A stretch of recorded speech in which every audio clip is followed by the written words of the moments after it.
I'm Ben Voss from FNH USA. I'm a product specialist. My specialty is our long-range precision rifle line, specifically the SPR, the Special Police Rifle. Our SPRs come in a variety of stocks and different barrel lengths. Most of our SPRs are chambered in 308 Winchester. We also have the SPR A5M is also available in 300 short Magnum. Our line includes all Macmillan stocks, whether it be the Macmillan A3 non-adjustable stock on the SPR A1, Macmillan A5 adjustable stock on the on the SPR A5, or the Macmillan A3 adjustable stock on the SPR A3G. All of our SPRs come with 20 or 24-inch hammer-forged chrome-lined barrels. It's pretty much a number 8 heavy contour barrel, guaranteed to shoot a 1 minute of a group at 100 yards with factory match-grade ammunition on your black-stocked SPRs. The SPR A3G is a half-minute of angle gun. The only accuracy enhancement we do different on the SPR A3G vice the A1 or the A5M is a full glass bed with marine text underneath the receiver and on the hinged magazine or the hinged floor-plate magazine. The SPR A5, like I said, has the Macmillan A5 adjustable stock, and new for 2010 is the TBN, the Tactical Box Magazine, which has an ambidextrous magazine release and a 10 or 5 round magazine.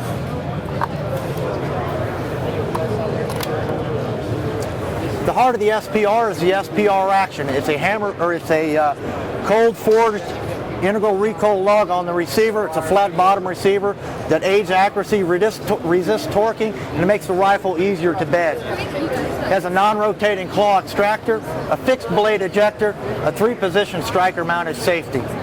Every SPR comes with a steel or titanium mil-spec M1913 rail already attached, so the end user, the operator, doesn't have to shop for an aftermarket rail to put on their rifle.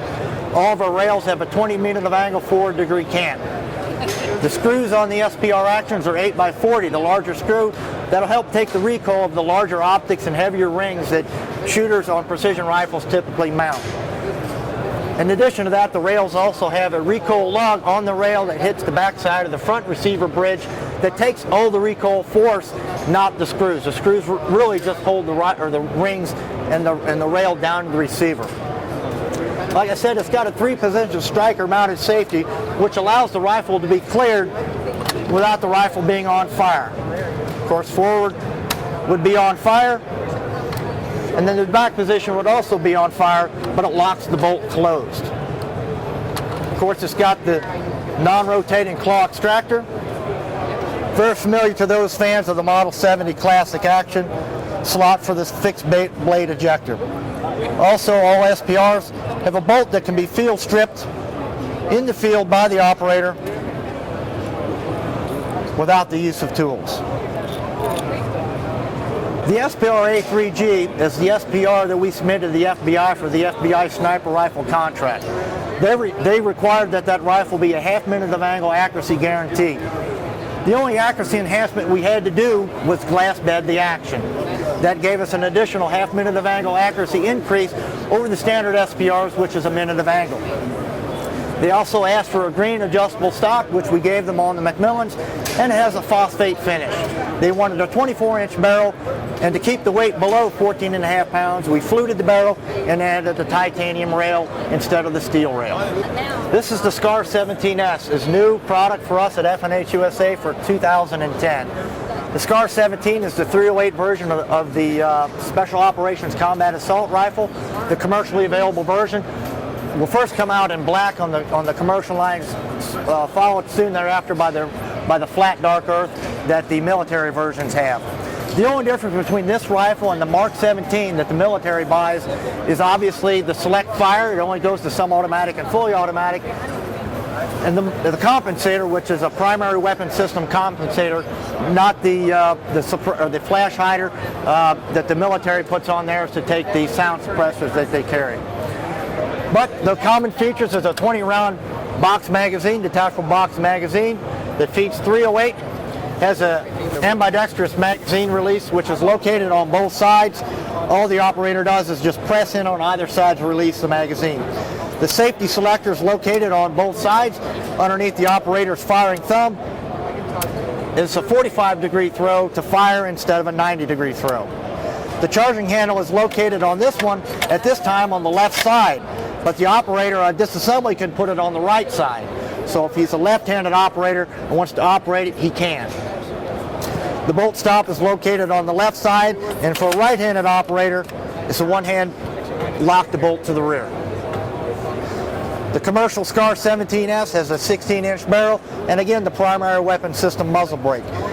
The receiver is an aluminum extruded receiver, runs the full length of the gun, has a Picatinny rail that runs across the entire length of the upper receiver to mount your optics wherever they're best suited, whether it be an optical sight like this loophole rifle scope, or if it's a red dot sight he might want to put forward or rear, or if you're running night vision in front of your primary optic.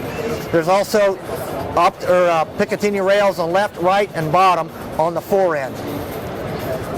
All SPR SCARs come with iron sights that flip up and fold down out of the way. One of the things that the SOCOM operators required was a collapsible buttstock. The SCAR 17 has a 6-position collapsible buttstock, has a 2-position cheek piece, the upper position to run if you're running optics, and the lower it if you're running your iron sights. It also has a collapsible buttstock that also folds and locks into place. The rifle can be fired with the buttstock folded. A right-handed shooter can operate the safety and the trigger with it in a folded position, and as you can see, the rounds with the expend casings will eject over the top of the buttstock. To deploy the buttstock, just pull down and out and snap it back into place. To disassemble the SCAR 17 and the SCAR 16, they both disassemble the same way. There's a captive takedown pin located on the forward end of the trigger assembly. Press the pin out, it comes out, or it's captive. Press forward, and the polymer trigger assembly comes off. Once the polymer trigger assembly is off, I can just slide the buttstock off the back of the frame group.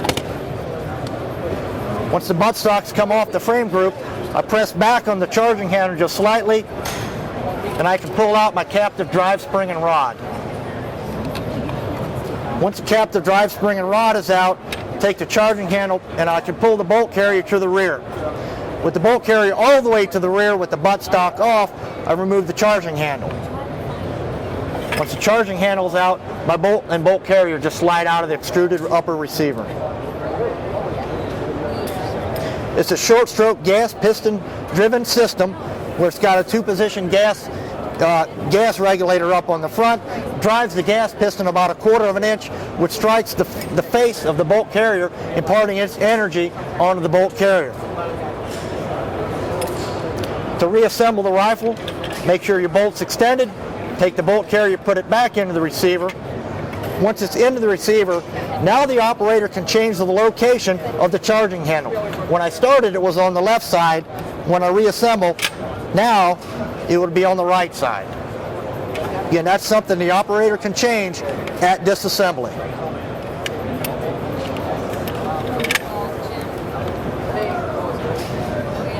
Captive drive spring and rod.